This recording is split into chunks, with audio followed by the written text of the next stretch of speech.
So we often give our most private information to the apps on our smart devices, our heart rates, the cars we're shopping for, even very personal information about family members. And we assume that information isn't going any further, but that is probably not true.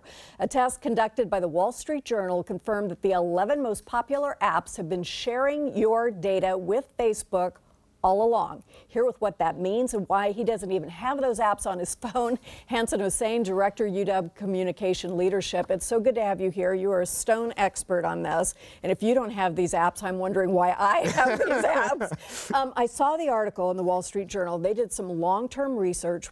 Boil it down for us. What did they find? Well, fundamentally, there are some apps. These are third-party apps that are essentially using Facebook analytic tools and are sending information automatically, very personal information to Facebook. Now, let's be clear, Facebook wasn't asking for that information, but because they're using an off-the-shelf Facebook tool, it automatically happens. And so it's very personal health information, essentially, whether it's menstrual cycles or, you know, so people are heart like rate and stuff like that. tagging their ovulation, trying to get pregnant, that information goes back. And what was interesting to me is that these apps did not have to have been signed into through Facebook. You might not even have a Facebook profile, and this information was still being sent back to Facebook. That's right, because they are using that Facebook tool. So, and this is important, even though you don't care about Facebook and don't use Facebook, Facebook is getting this highly personalized information and does use it to train their algorithms as well, also to make money through ads that they serve through web services and everything else. Which is why suddenly they know, you know, that you had a thought about taking a trip and stuff comes up on your Facebook page and elsewhere.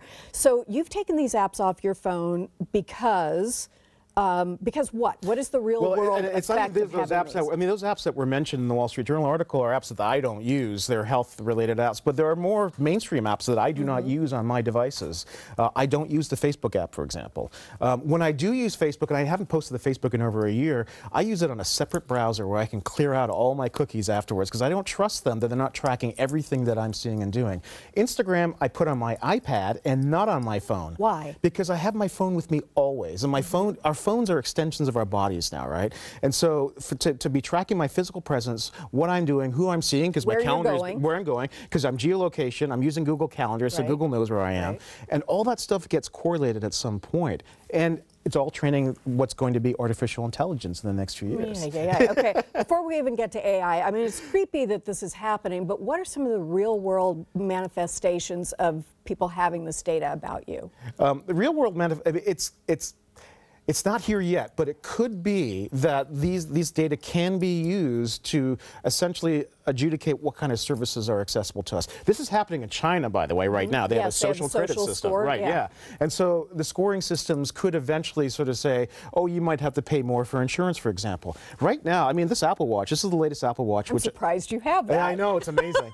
I mean, this is the thing. You can do as much as you want, but sometimes it gets you. And there are certain companies we'd like to trust. I mean, Apple likes to put itself out there as a trusted security company. Who knows? But this can take my heart rate and an ECG, and it can alert medical authorities if I'm having a heart attack or if I've fallen off my bike, which is great.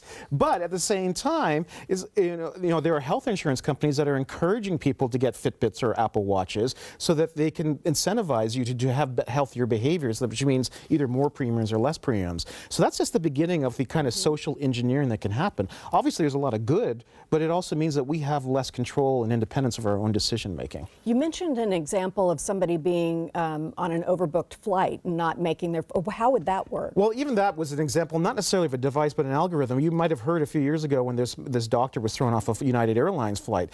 That was because of an algorithm that had been trained by various, you know, if the flight is oversold, these are the passengers that can be bumped, and if they don't respond to certain incentives, if they're going to be rebooked on something, this is who has to be called. And there's no human intervention based on that. It's just a thing that happens. How would you get pegged as somebody who would be most likely to be bumped? I think it's based on what fare you paid for, you know, if you're a frequent flyer. They don't know your profession, but this is the kind of stuff. I mean, this is basically the algorithmic training that's happening in real time right now in our society. You've been so serious about this that a few years ago on this show, you deleted your Facebook live. I was appalled, you know, because this is how I communicate all the time, except I'm, you know, now very worried. So let's take a look at how that happened. Oh, you know what? I think they couldn't find it. So. Oh, we didn't find it? Okay. Well, you did absolutely delete it.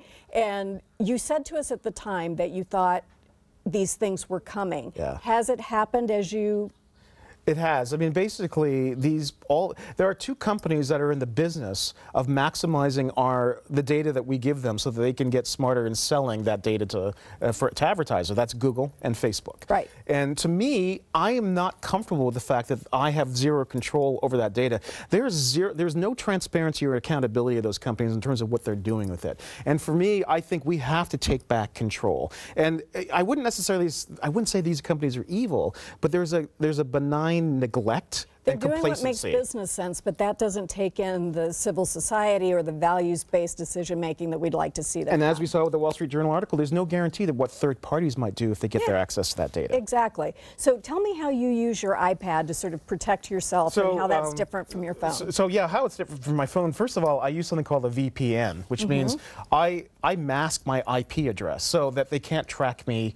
They don't know exactly where I am. Now, all the cool kids know how to do this. I don't know how to set up a VPN. Is it hard? No, there's a million companies out there. You can even look for it on the App Store, and they're like $10 a month. I want to go to the App Store now. But you know what's even great? Don't tell Netflix this, but you can actually pretend you're in another country and watch, shows that aren't necessarily in the United States. I so want to do that with the UK so I can see the British shows. Okay, so set up a VPN. We'll put up some more stuff. I definitely have 2 or 3 different browsers. So I have Chrome, I have Safari, and I have DuckDuckGo is an amazing third-party browser, which allows you to press one button when you're done browsing and just clear everything out. That's what I was going to ask. When I go to a site that says I have to accept their cookies, I accept it, I read whatever it is, and then I go clear my history and my cache. Is that helping me, or am I just making myself feel better? You're making yourself feel better to a certain extent. But, that's what I was afraid of. But your IP, because your IP address is being tracked as well, and that's a really good identifier. That's why I combine the cache cleaning with the VPN. With the VPN, okay. And there are ways to set that up. We'll put information up there.